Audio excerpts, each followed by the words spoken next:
This is a Hot Pie Media original.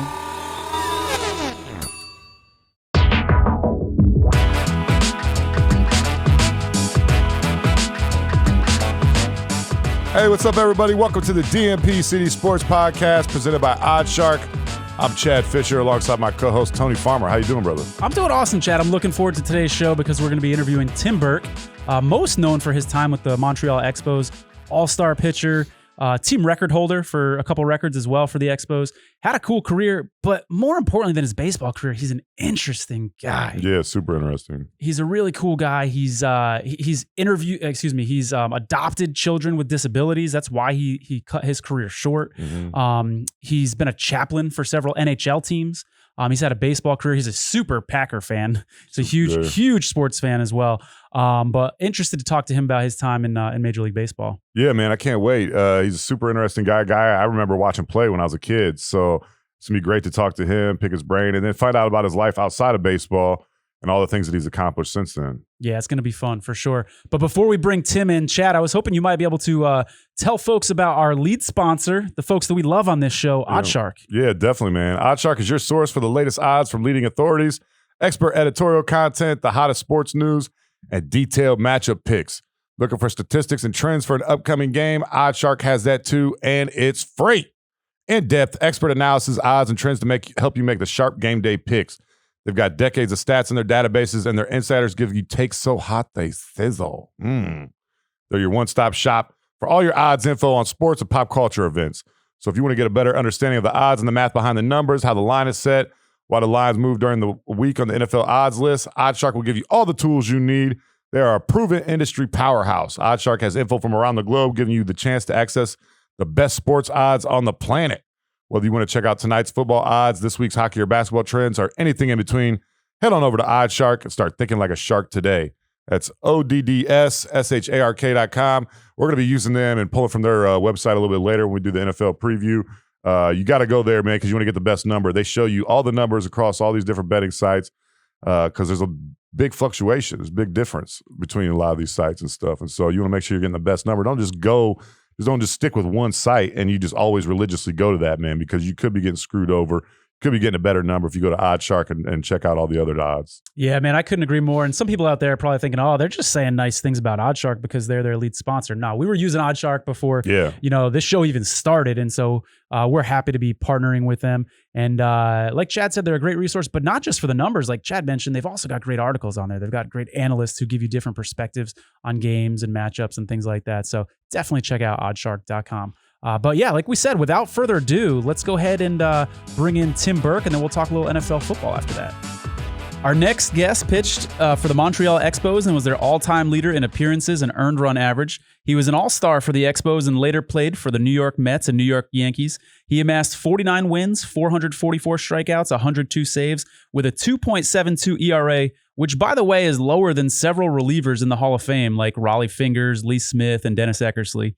In his rookie season, 1985, he led the National League in appearances and tied the Major League record for most appearances by a rookie. Please welcome to the show, Tim Burke. Tim, how are you doing today, man? Tony, I'm good. Thanks for having me on. It's an honor, man. We're glad to have you here. Yeah, definitely, Tim. Great to have you on. I know you're a baseball guy, obviously, but you're also an all-around sports fan, the kind of guy that we love to have on our show. You served NHL players as a chaplain. I also know you're a huge Green Bay Packers fan, and you were at that home opener in Lambeau. Yes. We want to get your that right there. Oh, there it is. Yeah, he's a shareholder. I think my dad is as well. I was not only at the home, or I was at the first game in Jacksonville, which we laid an egg in. Then I was at Monday night's game where we got things back together, and then I didn't get. So now we're off to rolling with Sunday night game was good. So yes, Packers are one of my huge passions. That's awesome. We wanted to get your reaction on that Week 3 win and how confident you were when they got the ball with 37 seconds left and no timeouts. Actually, I was not confident with 37 seconds. I'm very confident with a minute or more. I've seen it so much. 37 with no timeouts I thought it was going to be asking a little much, but then he made the first throw, and I thought, oh, man, you know what? He's going to do this again. And so sure enough, and I've been spoiled I'm a lifelong devoted Packer fan since I was 4 years old, but I've been spoiled for 30 years now with Favre and Rodgers being my only quarterbacks. It's pretty great. Yeah, that's I'm a Browns fan, so you guys have had amazing luck there. You're on your way. Yeah, hopefully. We'll see, yeah. And I'm a 49er fan, so we're going to change the subject real quick. Tim, your last couple years in the league, you averaged a salary of more than $2 million, and you retired at 34. I read a quote from Pirates infielder Tom Foley who said, "You don't just say I'm retiring because of my family when you have a couple of good years left. Nobody does that, but Tim did it." We know that you made that decision to spend time with your 4 children who you adopted, who had disabilities. Can you bring us back to that day when you made that decision to walk away? Yeah, I had, it was just, I was coming into what would have been maybe my 14th spring training, and I was like normal. And then I got there and I thought, and it's like we were waiting on our 4th child that we adopted. A couple of them had serious special needs. And so,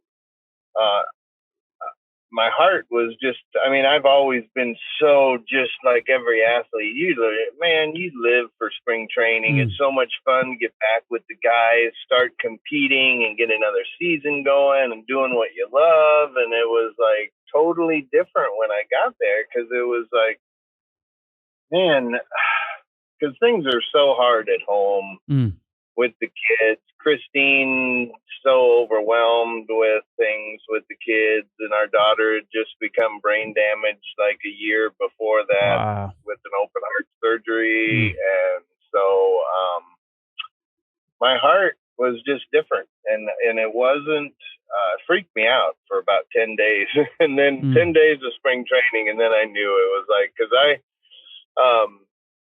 we'd been Christians a while, and we had really realized I can change my heart, but I can change my mind. I've done it so many times, but I think only God can change my heart like that, especially something so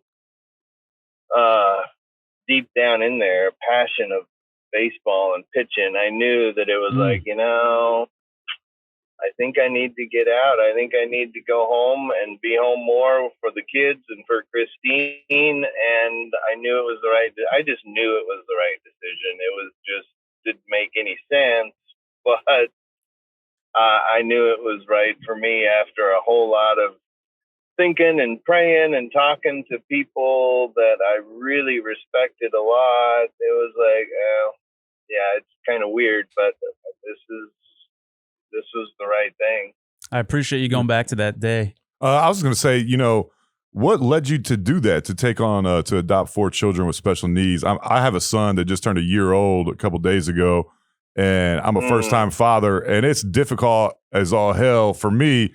I can only imagine what that's like, how challenging that can be for you. But you're like literally doing God's work, and obviously it's a beautiful thing. But what led you to make that decision to adopt 4 children with special needs? Yeah, we had our daughter Nicole's birthday was the 25th, just 3 days ago. Okay, that's the day before mine. She's 31, but anyway, so go back to the beginning.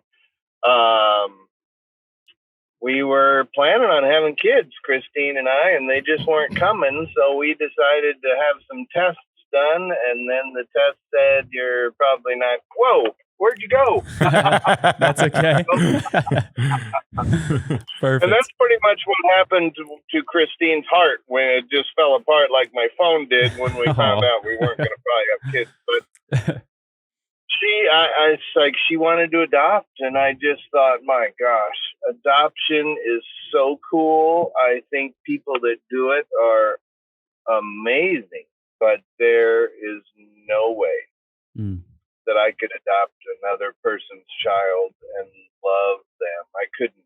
There's no way I could do it. And so I said it very lovingly to Christine, but it's like, it's too big a decision to just go, "Oh, you want to die? Okay, let's do it." It's like, no, we got to both be all in. And so I told her that. So she did what many wonderful wives do.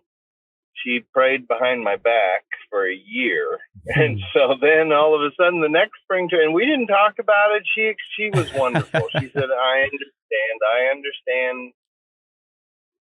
that you just can't do it. And she was great. But all the while for the next year, she's praying that God would change my heart. And again, this was before God changed my heart with leaving baseball. But this was like, so clearly I could not do this.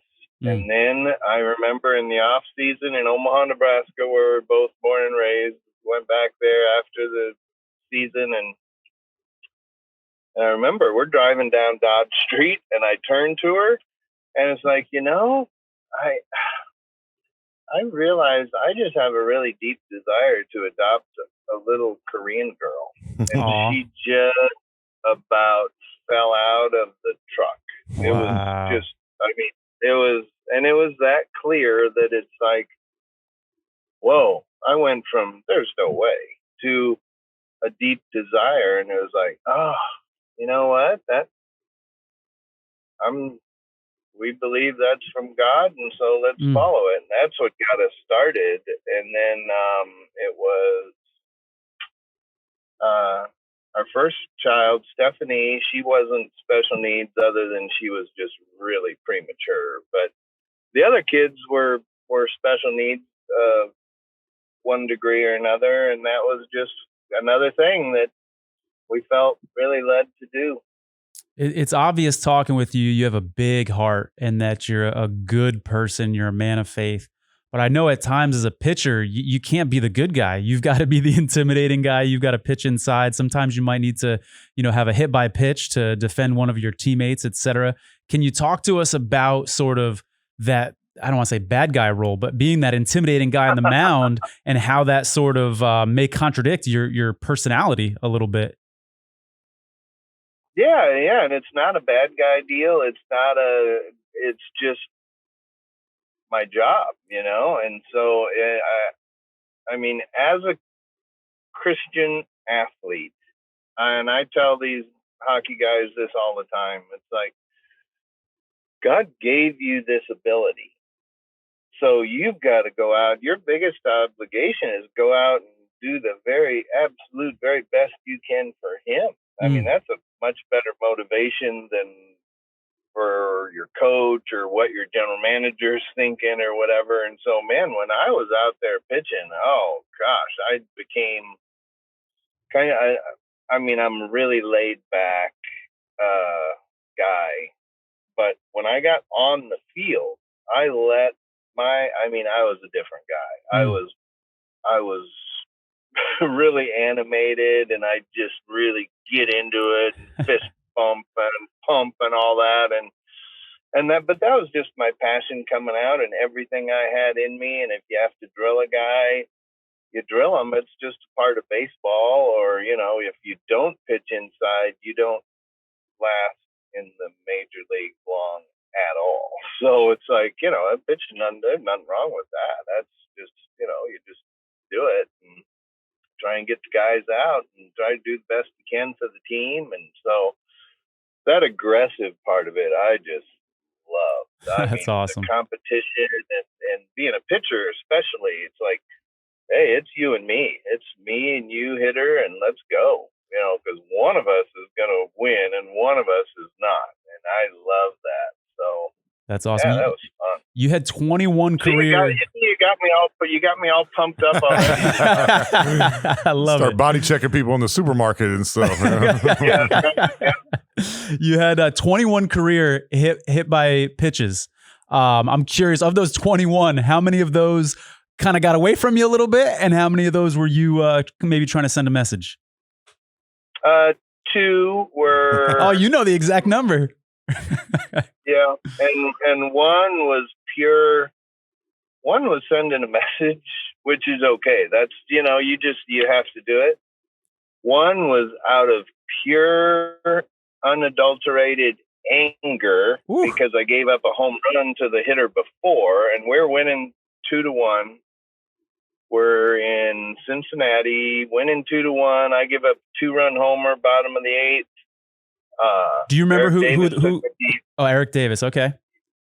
Yeah, and so now all of a sudden we're down 3-2, and it was just a terrible pitch, dumb, all my fault, and I just lost it. And I very rarely lose it, and I lost it, and I just drilled the next guy.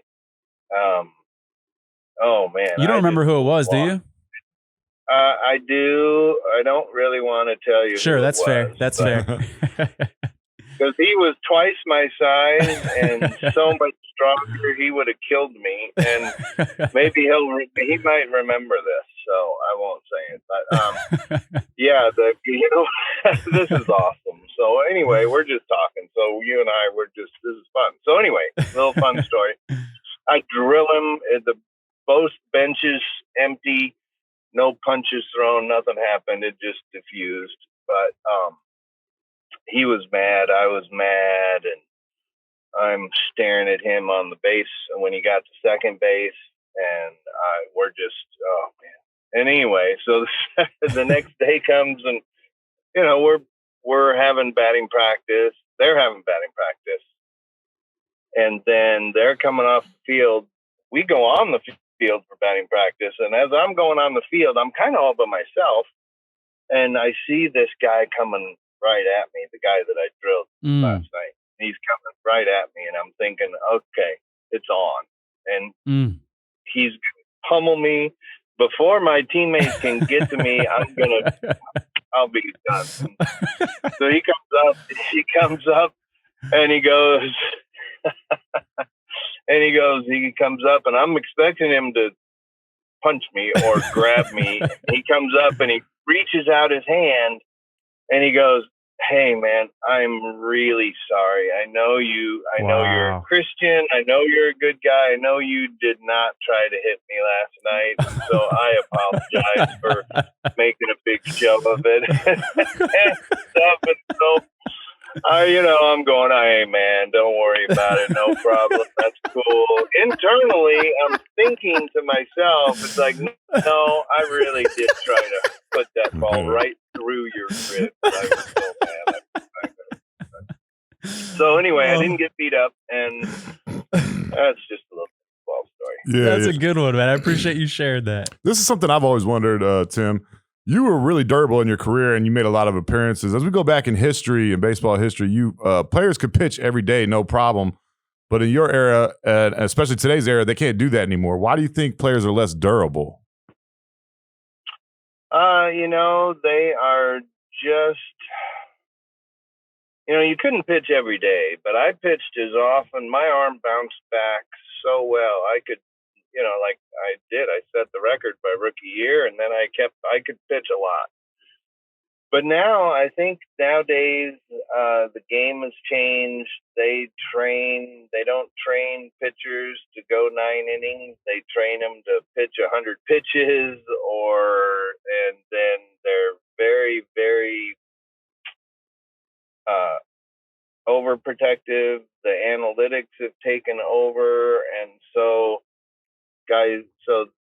the coaches and all the training things say do it this way. So now it'll never go back to the way it was. It's just a starter. Man, you go 5-6 innings, and that's all they ask. And it's just different these days. But it's not going back. I agree. Sadly. I agree.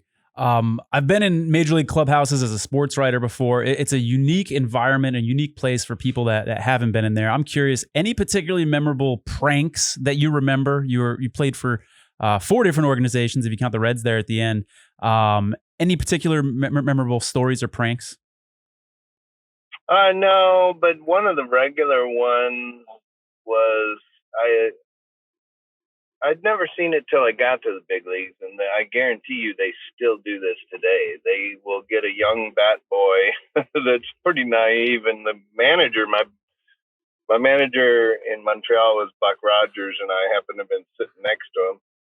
When he did this, he is before the game, before everything's relaxed. It's like 20 minutes before the game, and he calls the bat boy over, and the bat boy's like 12 or 13, and he goes, "Hey, we forgot the key. We need you to go over to the manager. Maybe if we're playing St. Louis and it's Whitey Herzog. And so he goes, go over to Whitey Herzog. He's the manager of St. Louis. He's in the dugout right over there. Go over there and ask him. He says, hey, we lost the key to the batter's box. We need a key to the batter's box. So go ask him. And so you watch the batter.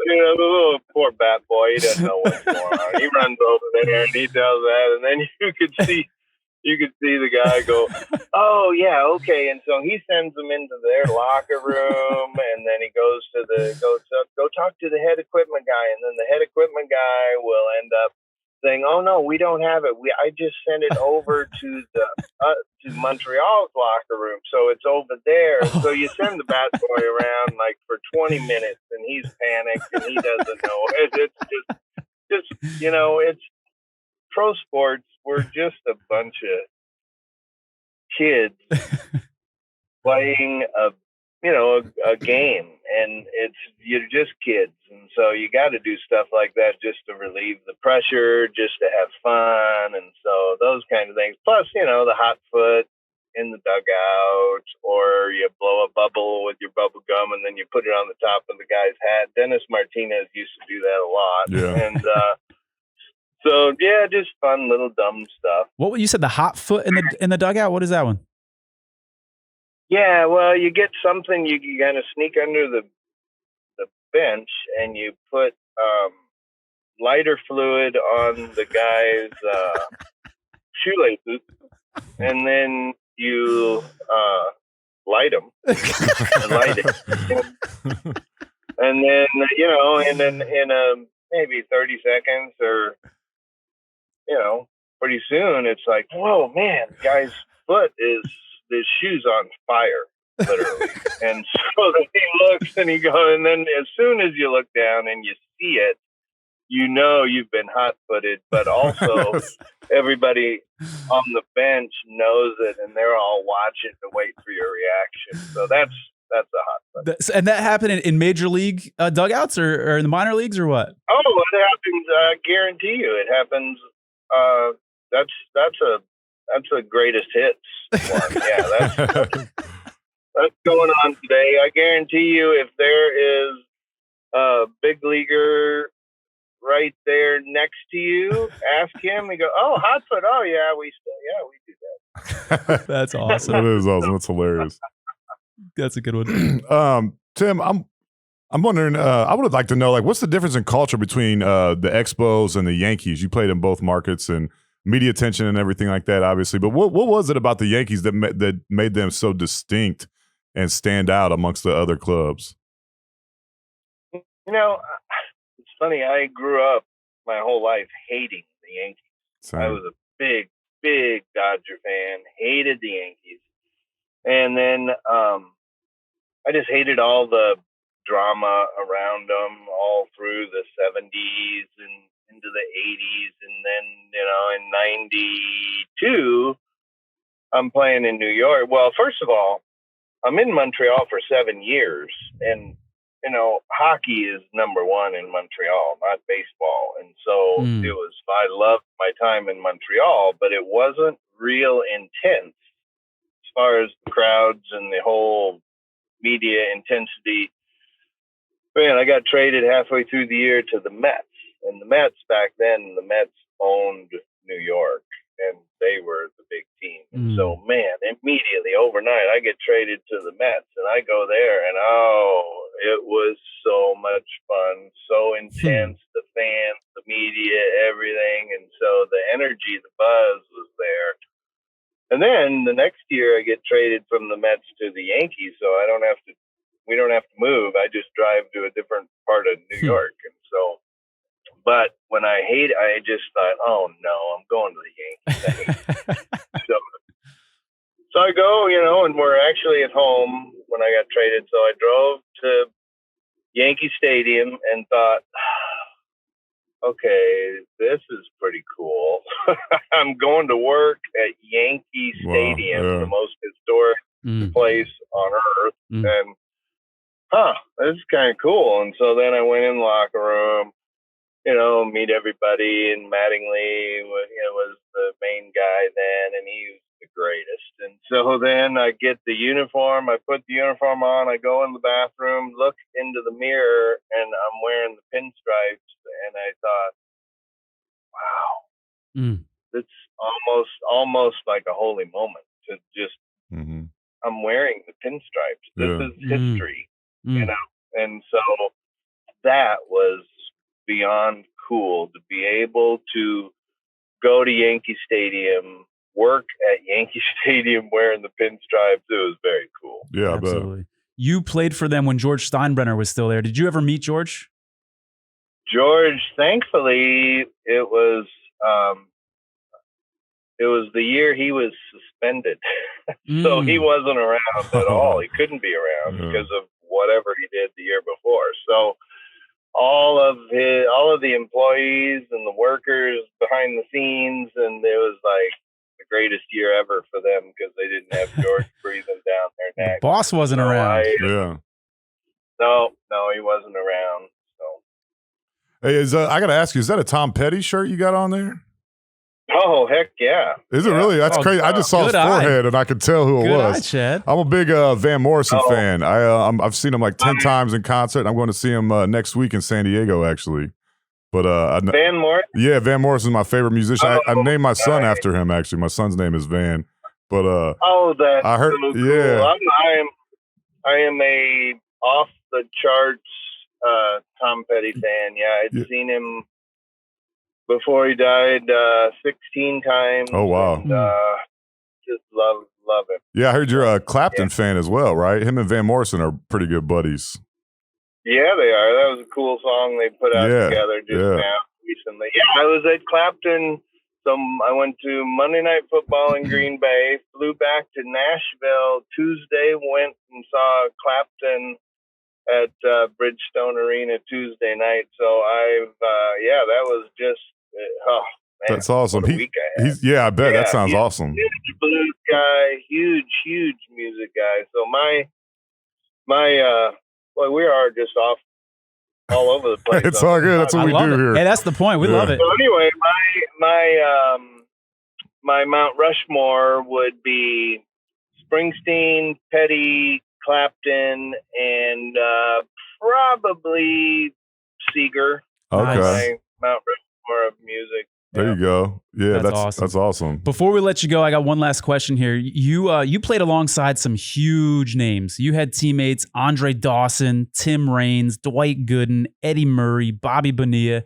Can you pick out one of those guys and maybe tell us a story, an anecdote, maybe something you learned from them? Anything that sticks with you from any of those huge names?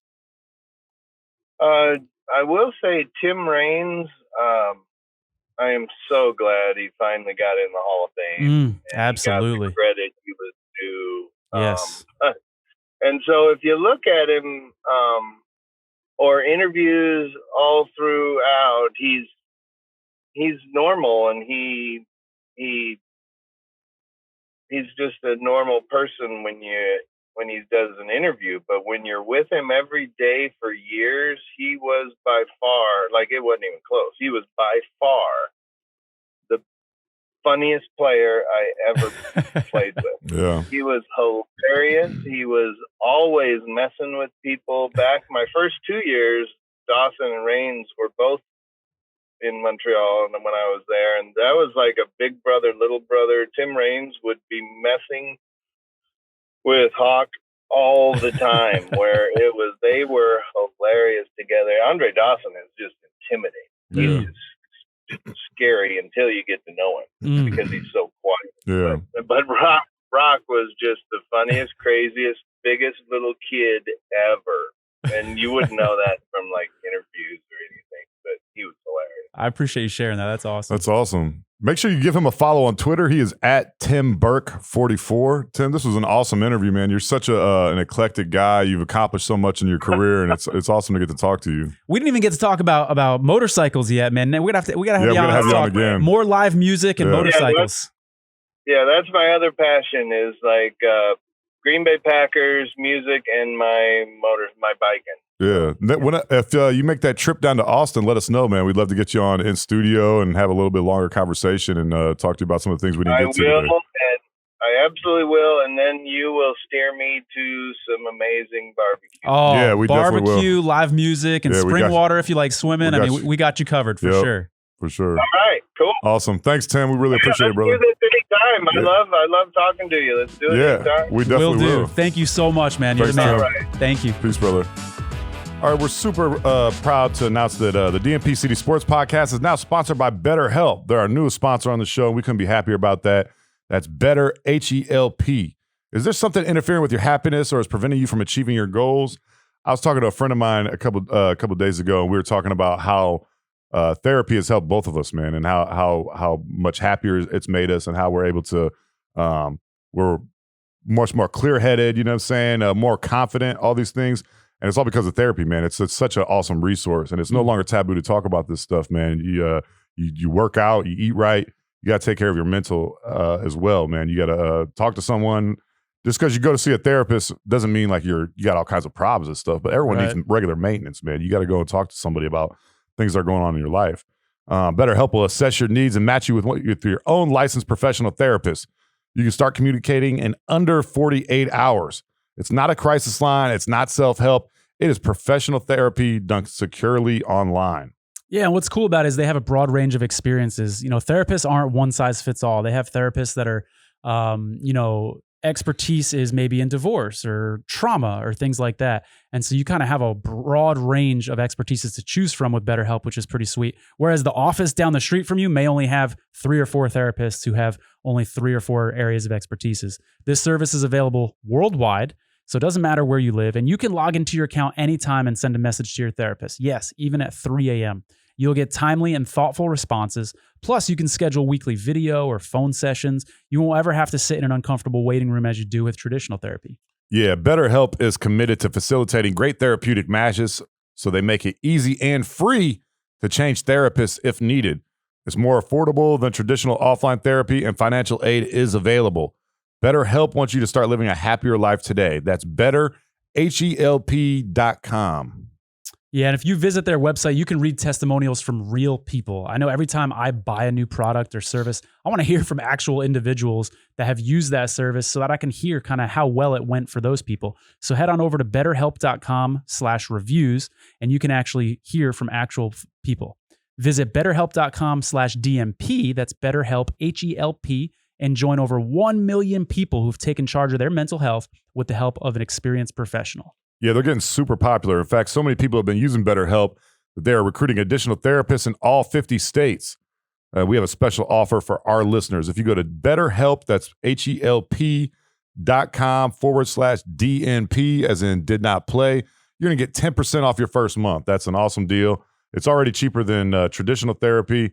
And so you're getting an even better deal if you put in our promo code. We get 10% off your first month, man. Yeah, so if you've been on the fence and you've been like, I think maybe I do need therapy. I've been considering this lately. Do it. You're getting 10% off. You don't have to leave your house. What better time than now to do it? Do it before your mental health spirals out of control. Like Chad says, maintain your mental health. Do that maintenance work on it. Yeah, and like we said, man, it's just because you're seeing a therapist. You don't have to go see a therapist if you're, really, really down and super depressed and all this stuff.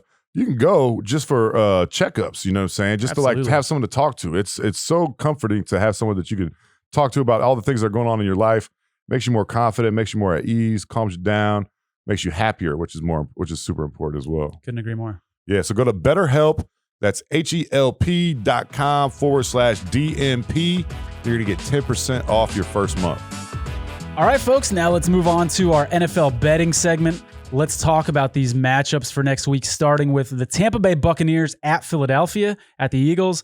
The Buccaneers opened as a 6.5-point favorite. It's now up to 7 and 7.5 at some shops as well, according to OddsShark. Who do you like there, Chad? Dude, I'm going with Tampa Bay, obviously. They're now the Super Bowl favorites.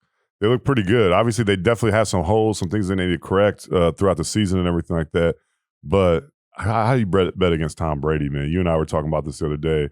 You got to pick one guy to get you a win. right now, I'm going with Tom Brady. You know what I mean? I know he's not league MVP like Aaron Rodgers or some of these other guys, but that's what I'm taking to win a game anytime. Yeah, I think that's fair. I mean, I don't disagree with you on the Brady analysis. He's obviously the GOAT. It is tough to bet against him. I'm going to do it, though. I'm going to bet him against him this week. I'm going to get that hook at 7.5. The Bucs are a better team than the Eagles, and they're probably more than a 7.5 point. You could make an argument that they should be favored by more. What I like here is the matchups, though. The Eagles have those really speedy wide receivers, and the Bucs are thin at cornerback right now. And their best cornerback right now is Richard Sherman, who is slow. Yeah. So I just see a situation where, Tampa Bay is more talented. They have better coaches. No doubt about it. On paper, they're a better team, but the matchups make the Bucs vulnerable here. And I could really see a situation where Philadelphia, with those deep threats, can keep this game close, and it can almost kind of turn into a shootout here. So I'm going to take Philadelphia plus 7.5 here. Yeah, I don't blame you, man. I see that. I mean, that's a large spread. It's Thursday night game. It's in Philly. I could see Philly, keeping that within 7 points. Yeah, I like the home teams on Thursday nights. It doesn't always work out, but just the fact that somebody has to travel on a short week can make things tricky for sure. Next up, we've got Urban Meyer's Jacksonville Jaguars. I don't want to say hosting. They're technically the home team, but this is in London again against Miami. The Jaguars are 3.5 point underdogs to Miami. Two terrible teams. We're just shipping over to Europe 4 of our worst teams. Miami at Jacksonville. Your thoughts? There's going to be nobody at this game. I don't know. They're going to go watch a cricket match or some shit because I don't think anyone's going to be at this. Miami's taking a step back this year after that kind of super lucky season last year. They've regressed. Tua's been hurt as well, as usual. He might be back, by the way. He might be back. We'll see, man. We'll see how effective he is if he is back. Exactly. Jacoby Brissett has actually played pretty well. He's done okay. Yeah. So Jacksonville, man, I don't know. You got to keep Urban out of them bars. I don't know how you're going to do that. You know what I mean? It's London. He's going to want to go down to a pub and start banging some butt. You know what I mean? It's fucking Urban Meyer. What the hell else is he going to do? No kidding. Maybe I wonder if he's going to stay back in London after this game. You know? If he's just like, you know what? Send his team home without him. You guys go ahead and have fun, man. I'm going to stick around here, check out some of the local talent, if you know what I mean. Unbelievable.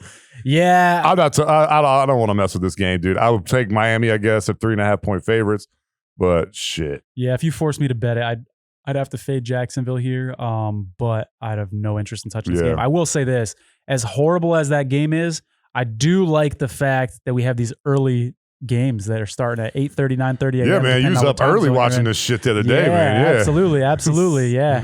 So, I skipped that shit. I skipped the London games, man. I'm good on that. I don't think I've ever watched a London game because it's always, dude. If Thursday night football's make a wish, the London games are like shit.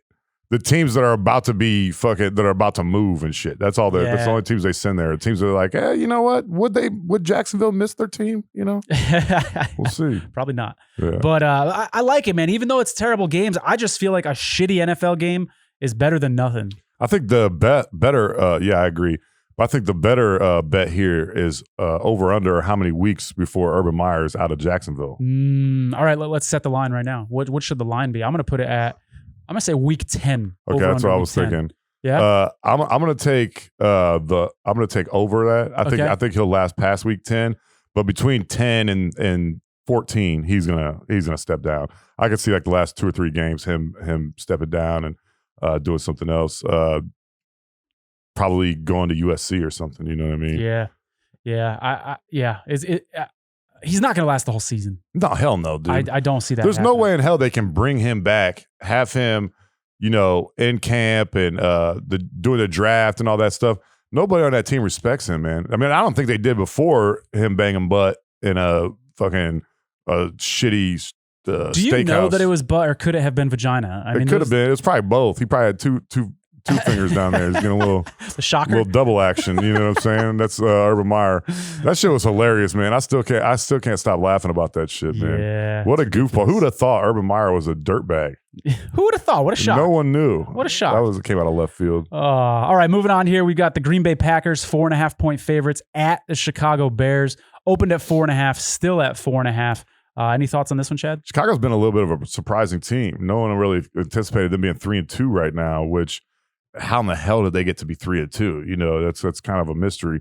They got a shitty coach who hasn't. I don't feel like he's had like the best game plans every week with some of the talent that he has. I think that's a guy that's probably on his way out as well. But they've looked pretty good. They look decent. You know what I mean? They're above 500 now. Justin Fields didn't have a great week last week, but you know we'll see if he plays too. That's another thing. Yeah. I know he's injured. I'm going to go Green Bay here. I think they're going to cover this 4.5. I mean that's less than a touchdown. I think they're going to beat them by at least a touchdown.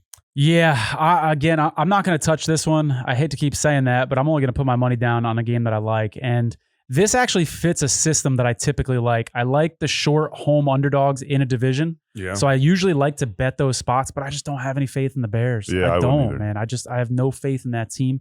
So I'm gonna sit this one out for sure. Next up, we've got Houston, who gave the Patriots a run for their money last week, is on the road as now 9.5-point underdogs to the Colts. Colts are going to be on a short week because they just had that Monday night game where they also put up a decent fight and ended up losing in the end to the Ravens. This game opened at 7.5 as Colts is the favorite, and it's gone up to 9.5. Bettors apparently were impressed with what they saw from Indy on Monday night. I can't understand why this line is so high. This is crazy to me. You know what I mean? We're acting like Indianapolis is like fucking a definite playoff team, which they're not. I wouldn't touch this game. I mean, honestly, yeah, I would, dude. I would put some money down on Houston here. You know what I'm saying? Because I think they're going to keep it with. I think they might win this game. I mean, it's a divisional matchup. I can see them winning this easily. And 9.5. First win of the season? Yeah, it's just too. Yeah, dude. I think they've played a lot better. I understand Houston's, terrible, but I don't think Indianapolis is that much better. I think I'm not going to do this, but I think this is going to be perhaps the most popular Survivor pick of the week that people in Survivor pools are going to, because is it not the biggest point spread? It's not. The Rams are 10.5. Yeah. It's the second biggest point spread of the week. So that alone is going to attract people to that game. I'm not going to risk my Survivor life on that game. No. I agree. I'm not going to put Indy on upset alert, but I'd like Houston to cover for sure. Personally. Yeah. I agree with you. 9.5 points is too much. Next up, we've got, this is my favorite bet of the week right here. We got the Chiefs, 6.5-point favorites on the road against Washington. Yeah, man, it seems like that's high too. Kansas City has not been playing super well lately. They've got some problems. As we predicted on this show, they got some problems, and it doesn't seem like that's going away anytime soon. I think this is going to be a year where they'll squeak by to make the playoffs, to be honest with you. I could see them being like 10-6, or I'm sorry, 10-7 or something like that. You know what I mean? That would not surprise me whatsoever. A very enigmatic team, but 6.5 is a lot, man. I'd actually go Washington here. Yeah, I think you and I were really two of the first people to predict the downfall of the Chiefs. Mm-hmm. If you go back to our Jordan Zerm episode, we did a NFL futures preview where we talked about the AFC West, and you and I said the Chargers were the pick in that division, and don't be surprised that the Chiefs fall from grace and have a Super Bowl hangover. I like the Chiefs to cover the 6.5 here. Here's what I really like, though. I really like teasing this game down. You guys know I like teasers on this show, particularly 6 points. He likes teasers, everybody. Tony's a big. That's why he goes to Vegas. He likes teasers. Yeah, I like teasing them down. 6 points. 2 team 6-point teasers. This is a perfect one right here. Then the Chiefs just have to win the game at that point if I tease it down. I already paired it. I put this on my Twitter before the game, and I hope people out there saw it and took advantage of this. I suggested pairing it down with the Ravens on Monday night. That first leg already hit. Now I just need this second leg to hit, which is the Chiefs. But if you guys want to take advantage of this, if you agree with me that this is a good move, find another game that you'd like that you can add 6 points to the point spread to your advantage to go along with the Chiefs. I think this is the best one on the board, though. That's the best teaser leg. Chiefs just have to win the game. They've played really good teams. I mean, the Chiefs have played the Chargers. They played the Bills. They've played really good teams, and this is going to be probably their weakest opponent that they've played all year. And I think we could have a little bit of a coming out party of sorts for the Chiefs against Washington. Washington, not a team with a great home field advantage at all either. You know what I mean? So I'm trying to find arguments for the Washington side, and I'm coming up short, and I just can't do it. So that's why I really like the Chiefs here for sure. Next, we've got Rams at Giants. Rams are 10.5-point favorites.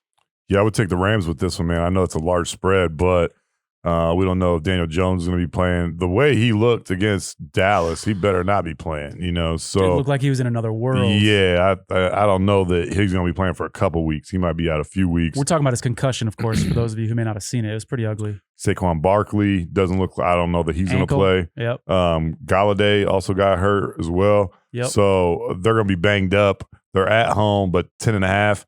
It's a large spread, but I'm going to take the Rams, man. I think this is going to be a blowout. Yeah, I'm going to agree. This is my survivor pick for the week. If somehow the Giants upset the Rams, I'm going to be the saddest person in Austin, Texas next week. I'll tell you that. But I'm going to go with the Rams here, 10.5, for the exact same reasons that Chad mentioned. The Giants are just too banged up. And frankly, I don't think they were a good football team before the injuries. And so now you're just adding that on top of it. This is a game. The Rams are in a tough division. They need this game more than the Giants because the Giants don't really have that high of expectations. The Rams need to keep pace with the Cardinals, so they're going to be highly motivated. I like the Rams to blow out the Giants here for sure. Same. This is an interesting one. Bengals are 3-point favorites against Detroit in Detroit. Yeah. And in some places you can find some 3.5s. Actually, as I look here on OddsShark, I see more 3.5s than 3s. Yeah.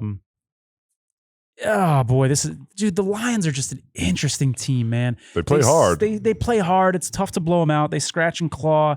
They bite kneecaps, as their head coach said.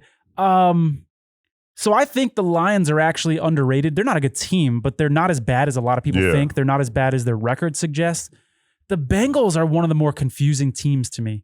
So keep in mind, they were only a 3-point dog to the Packers at home. And now you're only going to make them a 3-point favorite to the Lions on the road? I got to talk about this shit, man. The kicker that thought he won the game, he started dancing and jumping up and down and everything. That shit was hilarious, dude. So great. Of course, a kicker, this dumbass that only plays like 4 plays a game, misses doesn't know that he missed the damn field goal. That shit was hilarious. They should have let him keep going. They should just be like, yeah, dog, yeah, great kick. And he's like, why isn't everybody as excited as I am about this? This is weird. The fans don't even seem to give a shit. Dude, the slow-mo of watching his face as he realized it was so classic. That shit was hilarious. It reminded me of those Southwest airline commercials, Want to Get Away. Yeah. Like, where you realize that at that moment in front of thousands of people. So many people missed it too. Like, there's guys giving him high fives. Like, his holder was giving him a high five. Like, yeah, man, we did it. And then they're like, hey, dumbass, you didn't make it. You know what I'm saying? That shit was funny as hell. It's funny because there was no doubt in my mind. Like, I saw it hit the flag. I knew that it wasn't good live. There was no doubt in my mind. Yeah. And then he started celebrating. And then I started to second guess myself. I'm like, did I miss something? Did the refs make a call to the ref? Yeah. Like, what just happened? And that was interesting. But how about that whole game, though, Chad? I mean, you had 5 missed field goals. Packers missed an extra point earlier in the game, too. So you had 6 missed kicks in that game, but 5 missed field goals in like the last, I think, 3 minutes of regulation and overtime. It was insane. I've never seen anything quite like that. Kickers always fucking shit up. You know what I mean? They're always screwing up the game and shit. Another thing is Dan Campbell. This dude's supposed to be all tough and hard-nosed and everything like that. He's crying in the damn post-game presser, man. Oh, that's a different game. But the Lions game, he was emotional as hell. Yeah, dude. You can't be all tough and big and buff like that. You're in there crying like a little bitch in the fucking post-game presser, man. Yeah. I'm going to start to doubt your toughness a little bit, man. You can't be crying about that shit. Yeah, he wasn't biting kneecaps in that no, show, that's for sure. He looked like he needed a bottle and a fucking warm blanket. No kidding. So for a bet here. 3.5, yeah, shit. I think I'll take the line. You go Cincinnati. I'm going to go Detroit. I'll take the 3.5 at home. I don't think the Lions are going to lose every game this year. No, okay? I think they're going to be one of the best 2-15 teams of all time, dude. Yeah, I think they can keep this close. They're going to upset someone at some point. And I wouldn't be shocked to see it this week. But 3.5, I'll take them at home with 3.5. I like it. I think Cincinnati's overrated for sure. Every time they've played good teams, they don't show up. So we'll see how this one goes. Chargers, 3-point underdogs to Baltimore.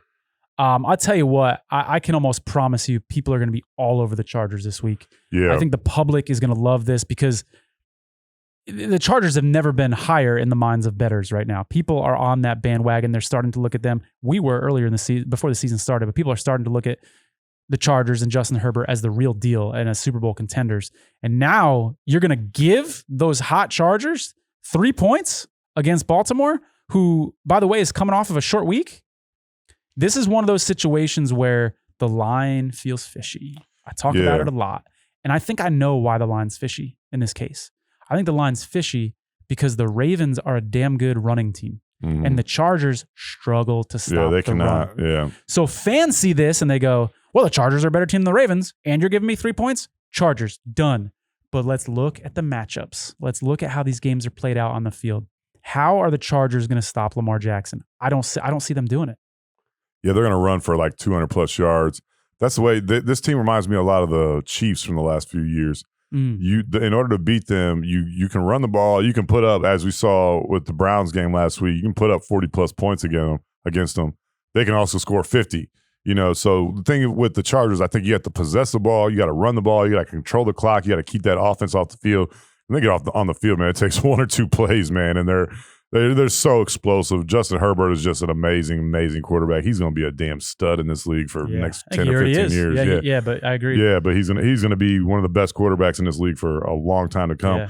Those matchups with him and Patrick Mahomes over the next 10 or 15 years are going to be awesome to watch as well. TV. If this was at 2.5, I would be all over it. If this was 2.5, the Chargers favored by 2.5, I'd grab that. I could see them winning by a field goal, but 3, I don't know, man. I don't know if I'd mess with this, to be honest with you. This is going to be a crazy game. I'm not sure which way it's going to go. If I had to pick, I'm going to go with the Chargers. They are at Baltimore. It's in Baltimore. Baltimore coming off another emotional win this week. I just feel like Baltimore, it could easily be 1-4. Yeah. They're 4-1. They could very, very easily be 1-4, and they should be. They got Detroit got screwed against them with the delay of game. They should have been called right before that 66-yard kick. They should have lost against the Colts. They're down 16 points in the fourth quarter. Ended up winning. I don't know if I would really touch this game, to be honest with you, but if I had to pick, I would go with the Chargers. Yeah, I like the Ravens. I think you bring up a good point about it being 2.5. It's not right now, but if I'm correct that everybody's going to be on the Chargers, then this game will go down to 2.5. And if it does, I think you're going to see even more sharp bettors taking Baltimore here. But I'm comfortable taking 3. I am going to wait it out and see if it does go down to 2.5. But if it doesn't, I'm going to take it at 3 and be pretty happy with it. This next game here, teaser alert. I told you earlier, the first leg of that teaser that I really like is Chiefs just to beat the Washington football team. This next one right here, we got Minnesota 1-point underdog in some places, but in other places, they're a 1.5 favorite. Excuse me. They're a 1.5 underdog in some places and a point favorite in other places. Yeah. So we've got a 2.5 point difference. Another great example of why you absolutely have to shop around. I'm going to take the book where Minnesota is a 1.5 point underdog. I'm going to add 6 points to that. So now I get Minnesota 7.5 on the road against Carolina. Great teaser option right there to pair with the Chiefs. But just looking at this game, I also like the Vikings getting a 1.5 at Carolina. If you got to use the point spread 1 with the Vikings a 1-point favorite, makes it a little tougher, but I still like the Vikings in this matchup here. What are your thoughts, Chad? This is another game, man. It's going to be difficult for me to touch. These are two teams I'm not sure how. I haven't gotten a handle on them just yet. McCaffrey might be back, by the way. Yeah, that would definitely help. It's in Carolina. I would go Carolina here. I think they're going to win this game. Minnesota has had some bad luck this year. They played some really good teams and been in close games seemingly every single week. They could easily be a team that's 4-1 or so, or 3-2 even instead of 1-4. Isn't that what they are? They're 1-4, right? Minnesota's got 2 wins now because they just beat the Lions. Yeah, they just beat the Lions. Yep. So it's going to be a good matchup, man. This is going to be a sneakily good matchup, in my opinion. These are two teams. We're going to find out a lot about these guys this week going up against each other. I think they're very evenly matched teams. That's why this is only a 1-point spread here. If I had to pick, man, I'm going with Carolina. Cool. So we're on opposite sides of that. I'll take Minnesota. This next one here, we've got the Arizona Cardinals, who are red hot, haven't lost the game. 2.5-point underdogs to the Cleveland Browns in Cleveland. That's crazy. I don't know who the hell set that line. Cleveland is a good team. It's just, can they put it all together, man? You know what I mean? It seems like the games that they've lost have been against very high-scoring offenses, and Kansas City and the Chargers now. They're going up against another high-potent offense, Arizona. At home, though, this is going to be a tough game. When the season started, I had this penciled in as a win. Now, yeah, the Browns could easily be at 500 after this game. This is a tough game. Must win for the Browns. They have to win this game. You cannot start 3-3 as well as they've played. They could easily be undefeated. But they got to win this game, man. And this is going to be tough. This is going to be like the game of the week, in my opinion. It's a 4:00 start. A lot of people, a lot of eyeballs on that. I'm going to go crazy. I'm going to go Cleveland, man. I think that they're going to win by more than 3. I am too. And if you agree with us that Cleveland is the pick here, I'd advise putting in your pick now because it's at 2.5. It looks like it's about to pop and it's going to go up to 3. You can read the juice, guys. When you're looking at these betting lines, if you see a high number over -110, like you do in this case with this game, I see some -123s, some -115s. That's an indicator that it's about to go up. It could be going up to the next level and it could be going up to -3. So if you like the Cardinals side, wait it out and take the Cardinals +3. But I like Cleveland here. I think that just like we talked about when it was Cleveland versus the Chiefs matchup, the way to beat these high-powered offenses, these guys that can spread the ball out and throw all day like the Cardinals, you got to keep them off the field. You got to keep Kyler Murray off the field, and I think the Browns can do that with their running game. And so I like the Cardinals here. But I think most people are going to be on Arizona. I think the public's going to be on Arizona, and I think the sharps are going to be on Cleveland, and I think Cleveland's going to take it here. Next up, we've got the Las Vegas Raiders, without their head coach, by the way, 3.5 points underdogs to the Denver Broncos. I think, and we can talk about the Gruden thing, man. Losing your head coach in the middle of a season is so disruptive. Yeah. It's so disruptive. And so I'm going to fade the Raiders here. I mean, think about this. In my opinion, the drama that surrounded Gruden last week, before it blew up and got worse, impacted the Raiders in that game last week. That's just my opinion. The Raiders looked flat. So if it looked bad last week and impacted them at home, how's it going to impact them with a travel week on the road against a division rival? Now it got worse and you lost your head coach.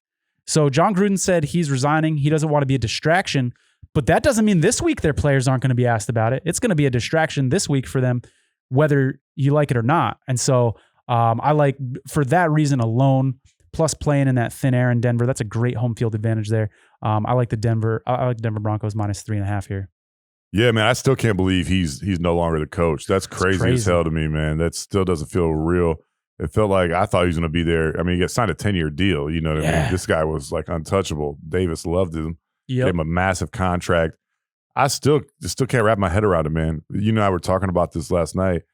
Like, I was trying to defend him, you know what I'm saying, at the beginning. And I was like, oh, that's not that bad. This shit just kept getting worse and worse and worse. And I'm like, dude, okay, I can't.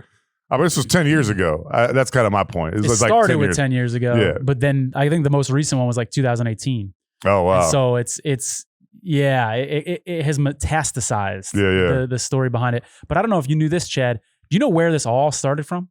This all started from the investigation into the Washington football team's culture. Oh, that's when that first one, the comment about the other dude's lips from 10 years ago. Yeah. The only reason that came out is because someone leaked that from the investigation into similar things, racism, misogyny, et cetera, in the Washington football team organization. So he was having a conversation with Allen, high-level executive in Washington, and then someone leaked that email from Gruden, and then people were like, let's look at more. Let's see if there's more of this shit.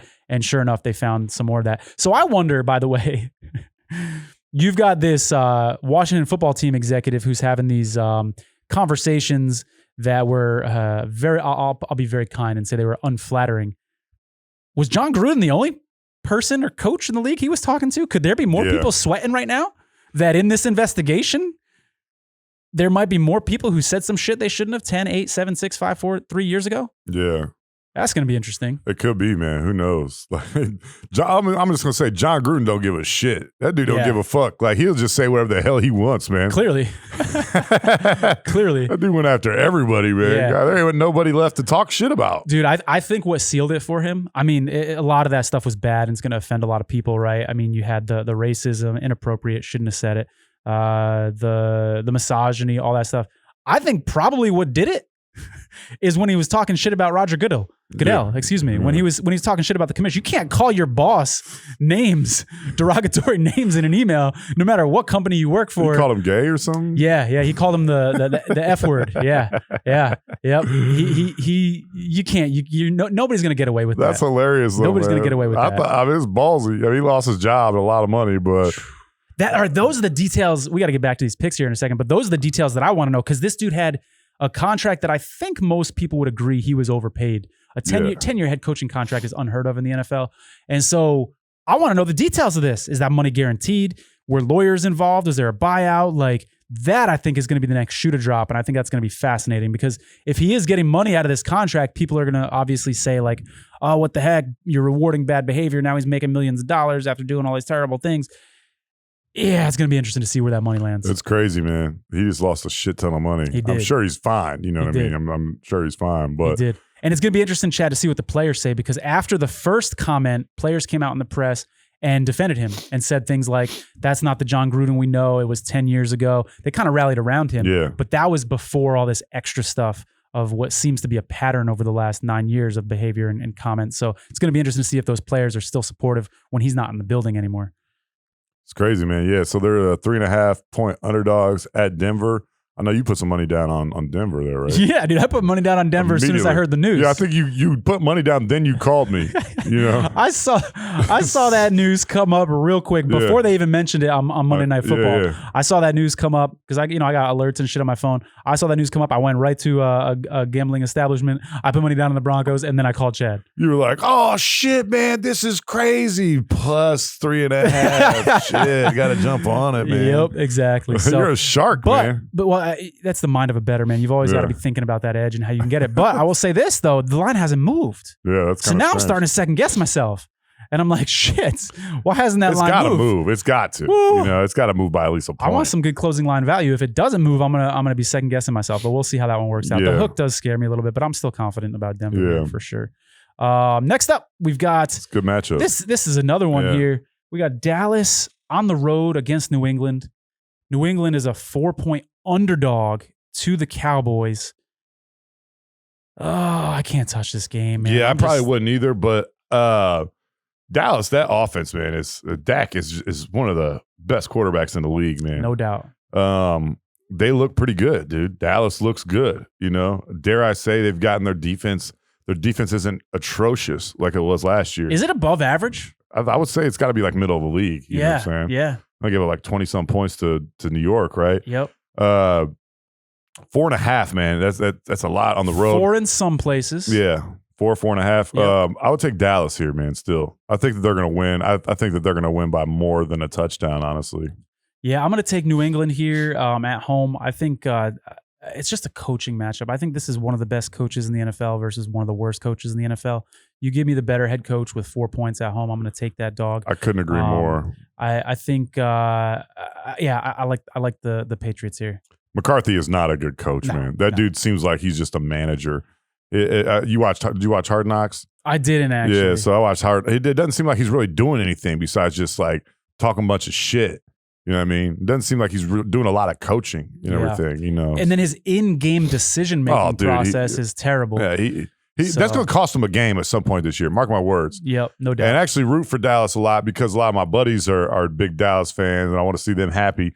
But I just can't get past his in-game decisions are just fucking atrocious, man. I just don't trust that dude. They're going to lose a game because of his dumbass coaching decisions at some point this year, guaranteed. Yeah, I think the teams that New England can struggle against are the teams that have multiple weapons. Because what does Bill Belichick like to do? He likes to take your best weapon out of the game. And so you go ahead and do that to Dallas. They've got other guys that can beat you. And so I think the Patriots are going to have their hands full, but I still like them at home getting 4 points. This is one of those games where it opened as Dallas as a 1-point favorite, and the hype train is on the Cowboys. You can make yourself a lot of money as an NFL bettor just going against the hype because these lines get inflated because people get excited. And it's kind of what I was talking about with the Chargers earlier today too. But yeah, I'm going to go ahead and take the Patriots here. It's going to be an uncomfortable game. It's going to be a sweat, but I'd rather be on the Patriots side of this one. Next up, we've got Sunday Night Football. Man, this game would have been a little better if Russell Wilson actually was still healthy. But we've got Seattle, 4.5-point underdogs to the Steelers. Steelers, are they rising from the dead? Because they salvaged their season last week. They sure did, against man. the Broncos. They sure did. 5 points, though. That's a lot. 4.5. 4.5 to 5. Oh, yeah, I see 5. Good call. Some places. But 4.5 to 5. This is why you got to go to OddsShark, man. It's 4.5 to 5. It's a big difference. Yep. I don't know, man. Juju Smith-Schuster is going to be out for the season now. True. I don't think he was great, but, you know, that's one less weapon. Ben looked okay, you know, against Broncos. But 5 points is a lot, man. I don't even know who the hell Seattle's quarterback is going to be. Who is it? Yeah. Their backup was The dude from the Jets. His name's escaping me right now. Oh, Geno Smith. Geno Smith. Yeah. So that's a lot of points, but I think Pittsburgh's going to win this game, and I think they're going to win it, by more than 5. So I would go Pittsburgh here. Yeah. So I'm not going to touch the point spread here, but let's look at this over/under. 42-point over/under on a Sunday night game. I think we could have, if Ben is starting to turn the corner a little bit, I think we could have some points. I could see this getting to 43, 44 pretty easily, maybe even more. So I'm going to take the over here on this Sunday night game. The over/under originally was 48, and it plummeted down to 42. That's quite a swing. Once Wilson went down. Yeah, so I'm going to buy low on this 42. Yeah. And stay away from the side in the game.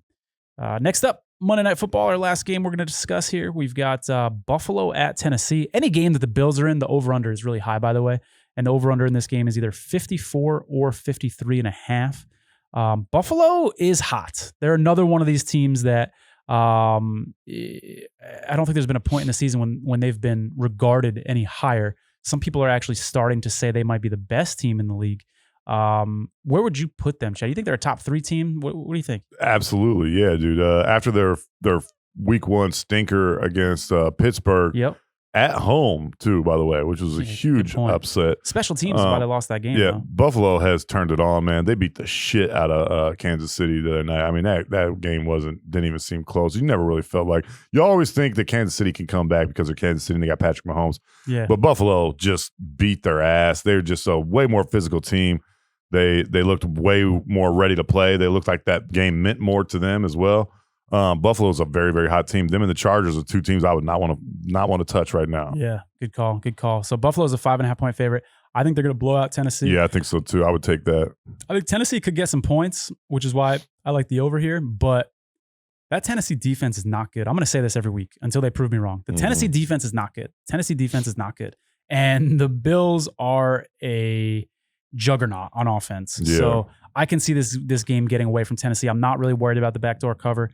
I'm going to take Buffalo here, 5.5. I think this is going up, by the way. I think this is going to get, I actually see a 6 already. I could see this going up to 6.5. Probably not breaking 7, but I'm going to go ahead and take the Bills now at 5.5 before this one goes up. Yeah, I would too, man. Josh Allen, the guy can make all the throws, man. He's on fire right now. I would not want to play them whatsoever.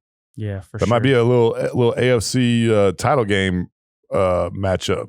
Chargers and Bills. Chargers and Bills. Those have got to be the top 2 teams. Yeah, right now. In the AFC, I would think so. And then how about on the NFC side? Who do you like? Oh, shit. You got to put the Cardinals in there, right? Yeah. But you also got you can't overlook the Buccaneers, man. You can't overlook Tom Brady. Until they start to struggle mightily, I still think they're my Super Bowl pick.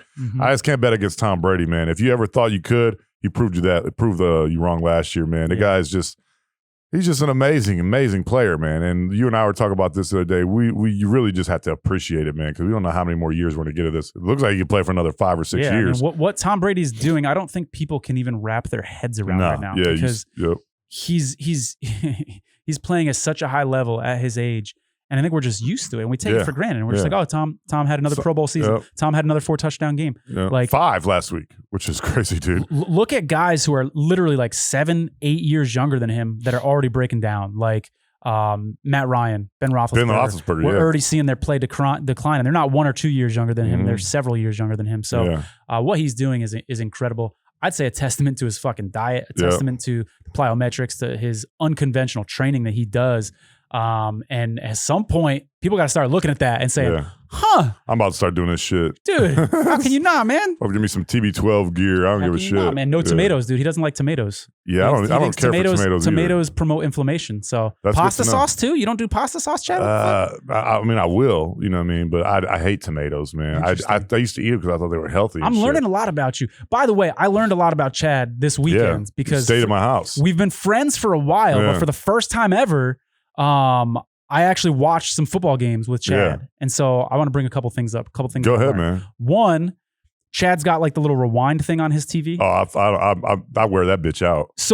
But I don't have that on my TV. Okay. I think it is a cool feature. I wish I had it. Right. But, and I'd be interested to see what people out there think. I'm kind of like a little bit of a know-it-all, okay? So I couldn't stand the fact that I'm 20 minutes behind on a game and everybody else in the fucking country knows what's going on, and I don't. I can't stand being out of the loop. But you just run with that. You just like love being fucking 20, 30 minutes behind and not knowing what's going on. I cannot stand watching commercials, man. These commercials. And one thing about me, if you don't know this, my girlfriend will tell you this. She thinks it's hilarious. Sometimes she probably does get annoyed, but I like overanalyze commercials all the time, dude. If like a commercial comes on and it's not realistic, I'll visibly get pissed off and shit. I'm a fucking weirdo, dude. And so I was like, that's not even plausible. That could never happen. You know, like what the hell are you talking about? Like they're not gonna know, you know. So I go into that shit. And if my team's losing, oh shit. If Michigan's losing, I'm gonna be an asshole. The whole commercial break. Discount double check. Come on, Aaron Rodgers. That's not even a thing. Dude, yeah, no. Oh, I'll go in on some State Farm commercials. Those things drive me fucking insane. You know what I'm saying? Like the thing that pissed me off about the State Farm commercials, like these assholes didn't know. Like Aaron Rodgers didn't know that everybody gets this rate. You think you just like get a you get a special rate because you're Aaron Rodgers? Like everybody, they can't do that for you, dumbass. You know what I'm saying? Like, and you're so rich. Why are you pissed off about, you know, a couple $100 here or just there. like the Gronk commercial where he's supposedly trying to sign up for that insurance or whatever. Don't even get me started on that. And that's like, he doesn't care. It's just so unrealistic. And he's the worst fucking actor I've ever seen in my life. God, I hate that shit. I've never really been a huge Gronk fan, but after I've seen those USAA commercials, I fucking hate the guy. I can't stand this shit. This dude's the worst fucking actor I've ever seen. God damn. I was about to post about this shit last night. It's almost like he's intentionally acting bad. It's so fucking terrible, man. Yeah. It's just like, it's just the worst. I agree. So I always watch games. Like I'm usually always like 20, 30 minutes behind in a game and shit. I couldn't live like that, man. I can't do commercials, man. I just cannot do them. They drive me fucking insane, dude. And then when Michigan's getting beat, last thing I want to do is sit through a bunch of commercials. It's like torture. You know what I mean? Yeah. One, your team's getting beat, so you're pissed off. Then you got to watch all these dumbass, unrealistic commercials. You know what I'm saying? And so I just can't do it, man. So I gotta be 20 minutes behind. I gotta bring one specific example up though. Yeah. I gotta play devil's advocate. Yeah. So there was one time where you were like fast forwarding through the commercials because you were behind 20 minutes, and then you went a little too far, didn't you? You missed something. You're like, oh damn it, I missed it. I couldn't live like that. That would piss me off. That would end my day, bro. I'd be like, oh shit, I missed it. I did that one time. I couldn't stand. Sometimes I'm on the DirecTV Sunday Ticket, and I'm like watching a guy line up for the field goal, and the little fucking thing comes up and is like, the Browns made a field goal. And I'm like, God damn it, you just ruined it for me. Yeah, like, I turned that shit off. I should have. I just found out how to do that because that was pissing me off the other day too. I need to. Yeah, man. So I don't fuck with commercials. That shit's annoying. Yeah. Dude, I'll always say this. When the Cavs won the championship in 2016, I didn't find out until like 20 minutes after it happened. My phone was in the other room just like going off and shit like that. I had to put it on vibrate because I figured like if they win, my phone's about to start blowing up and shit. And if they lose, people are like, let's give Chad some time. Yeah. So I didn't want to know. And so one way or the other, I was going to know. So my phone wasn't blowing up. I was like, oh shit, they lost. Fuck.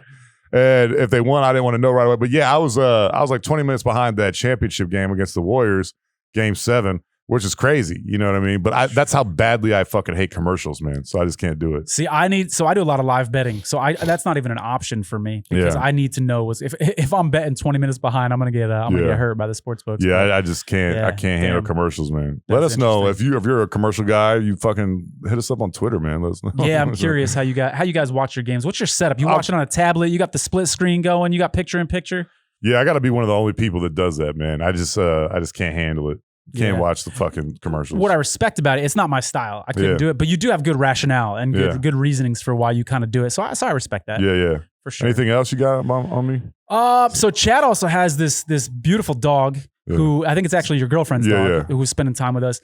And it's hilarious because anytime Chad's got a really nice TV, HD TV, very large. And every time like there's an animal on the fucking TV screen, doesn't matter if it's a dog, a cat, a cow, a fucking goldfish, it doesn't matter. The dog gets up to the TV real close, like right here, like, and the shit was cracking me up. And then there was one point where, I don't know what the commercial was, but it was a Muppet. Mm-hmm. The Muppet animal was like playing the drums and shit. And that's like, that dog does not like animal. Nah. That dog does not like animal at all. And that shit cracked me up anything too. That's not a person, she just goes fucking ballistic at. Horses, anything. Like we've had to turn shows off because of this asshole. You know what I mean?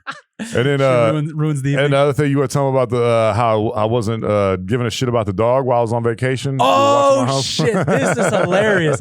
So I was watching Chad's place while he was still in San Diego. You guys probably remember from our last episode, Chad was in San Diego, and I'm watching his place for him.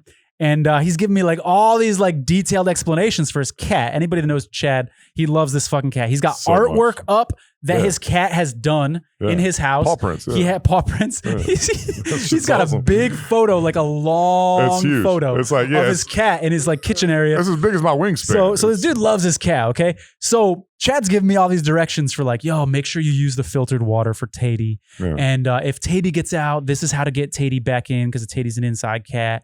And, this is how to properly care for Tatey. Tatey's got a fucking fountain where like the water's constantly moving because Tatey can't have stagnant water. No. And he's like, it's like all this like high maintenance shit for like how to take care of the cat, right? So I'm like, yeah, that's cool. I'll watch your place. I'll take care of your cat, right? So the last minute, he's like, oh yeah, you're gonna be watching Gina's dog too. I was like, all right, that's cool. And he goes, so he's like, all right.